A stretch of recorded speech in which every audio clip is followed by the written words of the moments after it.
ओम शांति। आज आपके सामने आ रहा है भरतपुर राजस्थान की रहने वाली आस्था बहन का अनुभव। आज इस अनुभव में हम देखेंगे कि ज्ञान में आने के लिए या बाबा से जुड़ने की कोई उम्र नहीं होती।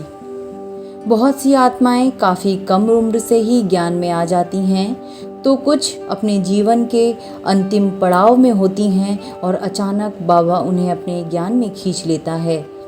तो ऐसा ही कुछ हुआ आस्था की दादी माँ के साथ। आस्था की दादी माँ बचपन से ही शिव जी की भक्त थीं। वो शुरू से ही रोज़ मंदिर जाती, पूजा पाठ करती, शिवलिंग में दूध चढ़ाती, बेलपत्र चढ़ाना, फूल चढ़ाना, शिवलिंग पर चंदन लगाना, उनका श्रृंगार करना, ये आस्था की दादी माँ अपने बचपन से करती आ रही थीं। जब तक वो मंदिर होकर नहीं आती, पूजा पाठ नहीं करती, वो कुछ भी खाती या पीती नहीं थी। उनकी शिव भगवान में बहुत आस्था थी।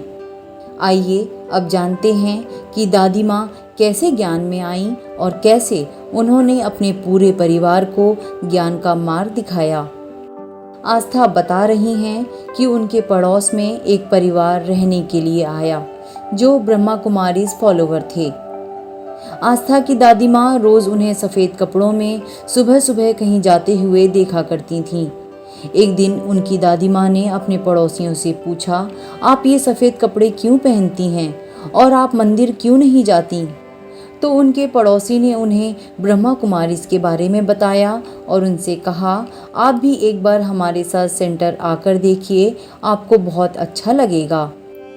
आस्था की दादी माँ तैयार हो गईं और अगली सुबह जल्दी पूजा पाठ खत्म करके मंदिर से आकर वो उनके साथ बीके सेंटर गईं।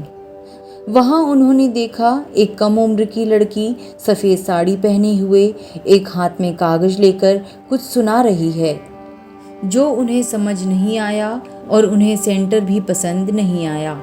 दादी माँ ने सोचा था शायद भगवान का सत्संग होता होगा, प्रवचन सुनाए जाते होंगे, लेकिन वहाँ ऐसा कुछ भी नहीं था। लेकिन उनके पड़ोसी बहन के कहने पर वो उनका मन रखने के लिए उनके साथ सेंटर जाने लगी। धीरे धीरे दादी को अब वहाँ जाना अच्छा लगने लगा।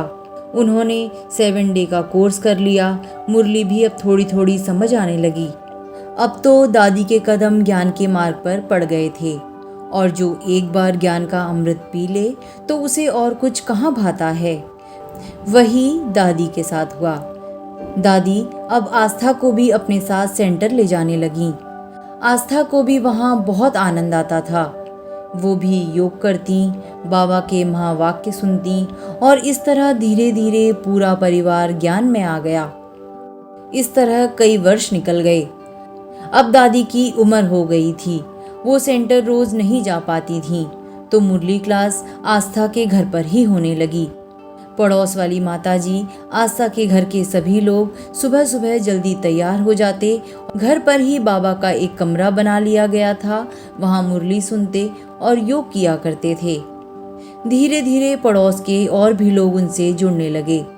तो इस तरह पड़ोस में आई एक माता ने कैसे पहले दादी को ज्ञान का मार्ग दिखाया और फिर दादी ने घर वालों को और फिर आसपास की बहुत सी आत्माएं ज्ञान से जुड़ती गईं।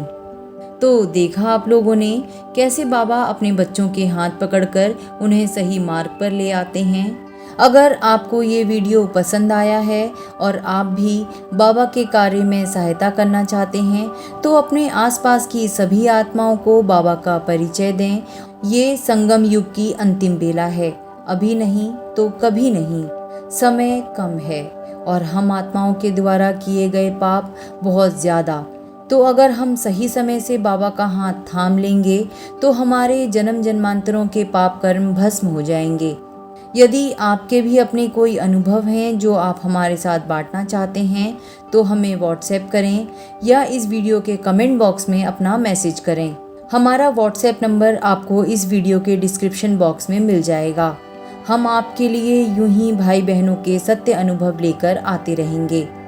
आप अपना विश्वास और प्यार हमारे ऊपर बनाए रखें। ओम शांति।